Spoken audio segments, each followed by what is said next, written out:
जय बाबा स्वामी। गुरुवार का संदेश। सभी पुण्यात्माओं को मेरा नमस्कार। मुझे लगता है जिस प्रकार से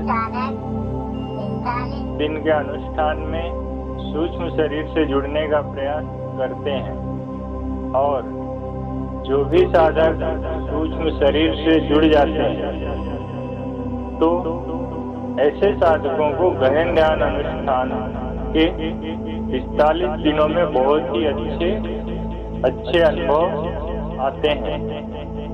वर्तमान समय को अगर सकारात्मक रूप में सोचे,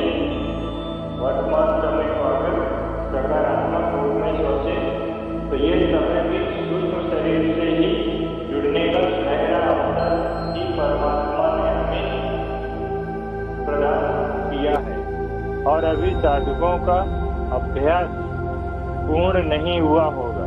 इसीलिए समय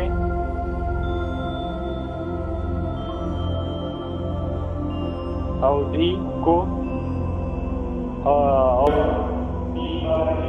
बढ़ाया गया है।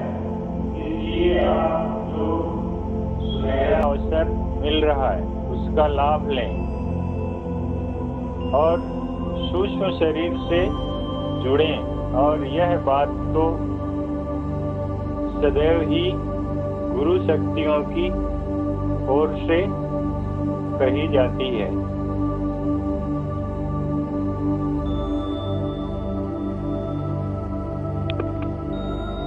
मनुष्य जब जन्म लेता है तो अपने साथ 3 बातें लेकर जन्म लेता है। एक है सूक्ष्म शरीर।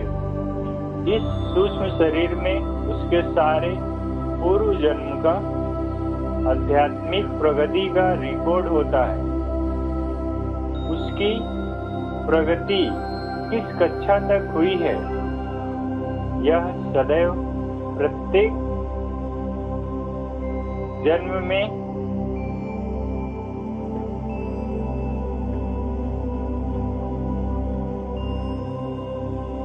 दूसरी बात होती है कुंडलिनी शक्ति। इसमें उस मनुष्य के कर्मों का रिकॉर्ड होता है।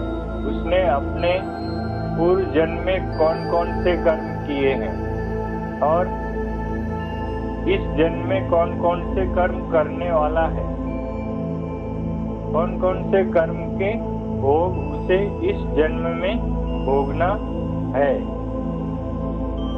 यह कर्म के भोग अगर वो अकेला एक ग्लास का पानी बनकर भोगता है तो उसे उन कर्मों की चुभन अधिक मालूम पड़ती है और वो गुरु शक्तियों की सामूहिकता के साथ भोगता है गंगा नदी का पानी बनकर। तो वह भोग उसने कब भोग लिए उसे पता भी नहीं चलता। मनुष्य को कैसी संगत मिलती है यह सब उस पर ही निर्भर करता है। मनुष्य के जन्म के साथ तीसरी बात होती है आत्मा। यह एक शक्ति है जो मनुष्य परमात्मा की कृपा में ही प्राप्त करता है। आत्मा ही परमात्मा होता है। आत्मा ही परमात्मा होता है। इस आत्मा को आप परम चैतन्य शक्ति भी कह सकते हैं। इसी शक्ति के कारण ही मनुष्य का कोई अस्तित्व, इसी शक्ति के कारण ही मनुष्य का कोई अस्तित्व होता है। लेकिन यह परमात्मा की शक्ति आध्यात्मिक स्थिति और कर्मों के साथ ही बंधी होती है और उपरोक्त तीनों ही बातें लेकर मनुष्य जन्म लेता रहता है। रही बात शरीर की तो वह जो माँ बाप चुनता है उन्हीं की सहायता से शरीर प्राप्त होता है। उन्हीं की सहायता से उसे शरीर प्राप्त होता है। अब प्रश्न है माध्यम का। माध्यम का सूक्ष्म शरीर वह विशेष इसलिए है क्योंकि उस शरीर को अगले जन्म की यात्रा करनी नहीं है। उसने अपना अस्तित्व को लाखों आत्माओं में बांट दिया है। वह सदैव ही विद्यमान रहने वाला है क्योंकि माध्यम का अलग जन्म ही नहीं है। तो सुरक्षा तो सूक्ष्म शरीर अगले जन्म में जाने का प्रश्न नहीं है। माध्यम का सूक्ष्म शरीर तो सदा यहीं रहने वाला है। वह तब तक रहेगा जब तक उससे जुड़ी हुई आत्माएं मोक्ष की स्थिति प्राप्त नहीं कर लेती हैं। स्थूल शरीर तो एक दिन छूट ही जाएगा, रहेगा तो फिर सूक्ष्म शरीर।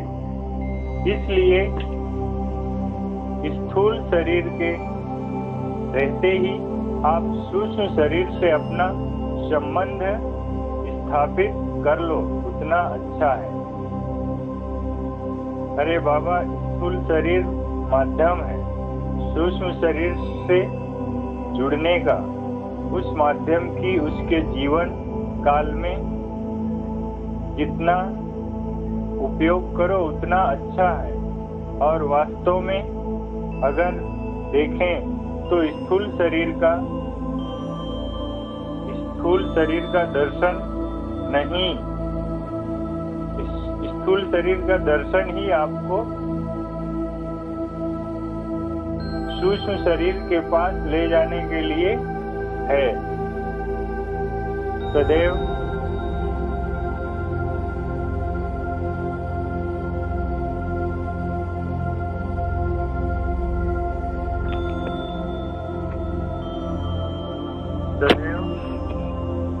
होता है।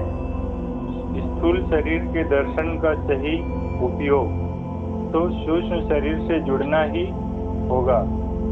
होना चाहिए। तो ही माध्यम के जीवन काल में जन्म लेने का और उसका सानिध्य प्राप्त करने का सही उपयोग है।